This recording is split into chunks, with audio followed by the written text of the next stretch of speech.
ஸ்ரீஹரிகோட்டாவில் உள்ள சதீஷ் தவான் விண்வெளி மையத்தில் இருந்து CMS-03 என்ற தகவல் தொடர்பு செயற்கைக்கோள் இஸ்ரோவின் பாகுபலி எனப்படும் LVM-3 ராக்கெட் மூலம் விண்ணில் வெற்றிகரமாக ஏவப்பட்டது. 1-0 S200 motors ignited plus 5 seconds.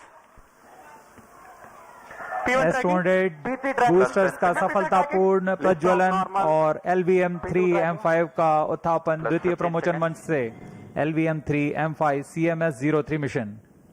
A clear Sriharikota sky and the LVM-3 silhouette. Sharwan is in main Thrill auto. and satisfaction together at the countenance of the witnessing ISRO scientists. CMS-03 செயற்கைக்கோள் கடலோர எல்லைகளை கண்காணிப்பது மற்றும் கடற்படையின் தகவல் தொடர்பு வசதிகளை மேம்படுத்துவதற்காக விண்ணில் செலுத்தப்பட்டது. வங்கக்கடலில் குறைந்த காற்றழுத்த தாழ்வு பகுதி உருவானதாக வானிலை ஆய்வு மையம் தெரிவித்துள்ளது. தெற்கு மியான்மர் கடற்கரை மற்றும் அதனை ஒட்டிய வடக்கு அந்தமான் கடலில் மேலடுக்கு காற்று சுழற்சி நிலவியது. இன்று காலை 5:30 மணியளவில் கிழக்கு மத்திய வங்கக்கடல் மற்றும் அதை ஒட்டிய மியான்மர் கடற்கரையில் குறைந்த காற்றழுத்த தாழ்வு பகுதியாக வலுப்பெற்றது. இது அடுத்த 48 மணி நேரத்தில் மியான்மர் வங்கதேச கடற்கரைகளில் வடக்கு வடமேற்கு நோக்கி நகர வாய்ப்புள்ளதாக தெரிவிக்கப்பட்டுள்ளது.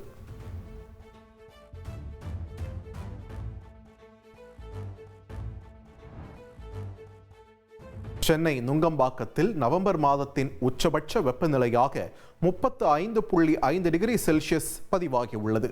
மோந்தா புயல் கரையை கடந்த நிலையில் மேற்கு காற்று ஊடுருவலால் தமிழகத்தில் வெப்பம் அதிகரிக்கிறது. சென்னையில் நவம்பர் மாதத்தில் உச்சபட்ச வெப்பநிலை 35.5 டிகிரி செல்சியஸாக பதிவாகியுள்ளது.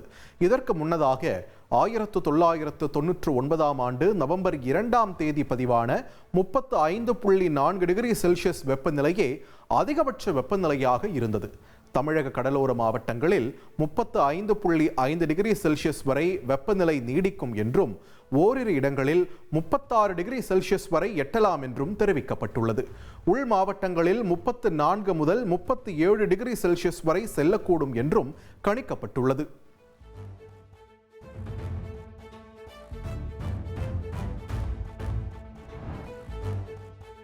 வாக்காளர் பட்டியல் சிறப்பு தீவிர திருத்தம் தொடர்பாக அனைத்து கட்சி கூட்டம் நடைபெற்ற நிலையில் முதல்வர் மு.க. ஸ்டாலின் எக்ஸ் தளத்தில் Tamil Nadu says no to SIR என்று பதிவிட்டுள்ளார். தமிழ்நாட்டு மக்களின் வாக்குரிமையை பறித்து ஜனநாயகத்தை படுகொலை செய்யும் நோக்கத்தோடு அவசரமாக மேற்கொள்ளப்படும் வாக்காளர் பட்டியல் சிறப்பு தீவிர திருத்தத்திற்கு எதிராக ஒன்றிணைந்த குரல் கொடுப்பது அனைத்து கட்சிகளின் கடமை என்று பதிவிட்டுள்ளார். வாக்காளர் பட்டியல் திருத்தத்தை குழப்பங்கள் இல்லாமல் போதிய கால அவகாசத்துடன் 2026ஆம் ஆண்டு சட்டமன்ற பொதுத் தேர்தலுக்கு பிறகு நடத்த வேண்டும் என்ற கோரிக்கையை இந்திய தேர்தல் ஆணையம் ஏற்கவில்லை என்றும் இதனால் உச்சநீதிமன்றத்தை நாட அனைத்து கட்சி கூட்டத்தில் தீர்மானம் நிறைவேற்றியுள்ளதாகவும் முதலமைச்சர் மு.க. ஸ்டாலின் தெரிவித்துள்ளார். அனைத்து கட்சி கூட்டத்தில் பங்கேற்று தங்களுடைய உணர்வை பதிவு செய்த 49 கட்சிகளின் தலைவர்களுக்கும் தன்னுடைய நன்றியையும் தெரிவித்துள்ளார்.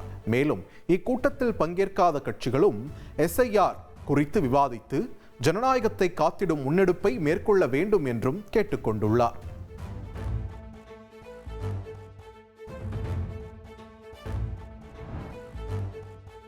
தேர்தல் ஆணையம் மேற்கொள்ளும் வாக்காளர் பட்டியல் சிறப்பு தீவிர பணியை கண்காணித்திட மாவட்ட பொறுப்பாளர்களுக்கு அதிமுக பொதுச் செயலாளர் எடப்பாடி பழனிசாமி உத்தரவிட்டுள்ளார். 2026 தேர்தல் பணிகள் தொடர்பாக மாவட்ட பொறுப்பாளர்களோடு அதிமுக பொதுச் செயலாளர் எடப்பாடி பழனிசாமி ஆலோசனை நடத்தினார். சென்னை ராயப்பேட்டையில் உள்ள அதிமுக தலைமை அலுவலகத்தில் இந்த ஆலோசனை கூட்டம் நடந்தது. இதில் பூத் கிளை கழகங்கள் அமைப்பதற்காக நியமிக்கப்பட்ட 82 மாவட்ட பொறுப்பாளர்கள் பங்கேற்றனர். பாக முகவர்களுக்கான பணிகள் தொடர்பாகவும் மாவட்ட செயலாளர்களின் செயல்பாடுகள் குறித்தும் பொறுப்பாளர்களிடம் எடப்பாடி பழனிசாமி கேட்டறிந்தார். அப்போது வாக்காளர் பட்டியல் சிறப்பு தீவிர திருத்தப் பணியை கண்காணிக்குமாறு பொறுப்பாளர்களுக்கு அவர் உத்தரவிட்டார்.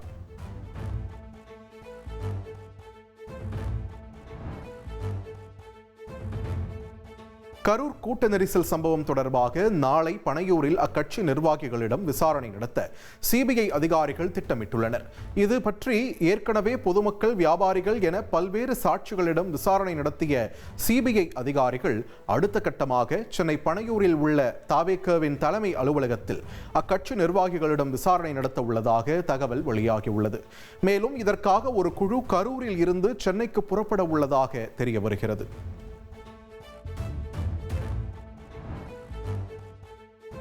ஆர்ஜேடி மற்றும் காங்கிரஸ் கட்சிகளுக்கு இடையே பிளவு இருப்பதாகவும் தேஜஸ்வி யாதவை முதல்வர் வேட்பாளராக அறிவிக்க காங்கிரஸ் விரும்பவில்லை என்றும் பிரதமர் நரேந்திர மோடி தெரிவித்துள்ளார். பீகார் மாநிலம் போஜ்பூர் மாவட்டத்தில் உள்ள அர்ராவில் பேசிய பிரதமர் நரேந்திர மோடி, ஆர்ஜேடி மற்றும் காங்கிரஸ் ஆகிய இரண்டு கட்சிகளுக்கு இடையே மிகப்பெரிய மோதல் நடந்து வருவதாக கூறினார். தேஜஸ்வி யாதவை முதல்வர் வேட்பாளராக அறிவிக்க காங்கிரஸ் விரும்பவில்லை என்று தெரிவித்த பிரதமர் நரேந்திர மோடி, பிரயாக் கும்பமேளாவை அர்த்தமில்லாதது என்றும் சத் திருவிழாவை நாடகம் என்றும் கூறி நமது மத நம்பிக்கைகளை அவமதித்த ஆர்ஜேடி மற்றும் காங்கிரசுக்கு கடுமையான தண்டனை கொடுக்கப்பட வேண்டும் என்றும் பீகார் மக்கள் மத்தியில் பிரதமர் மோடி உரையாற்றினார்.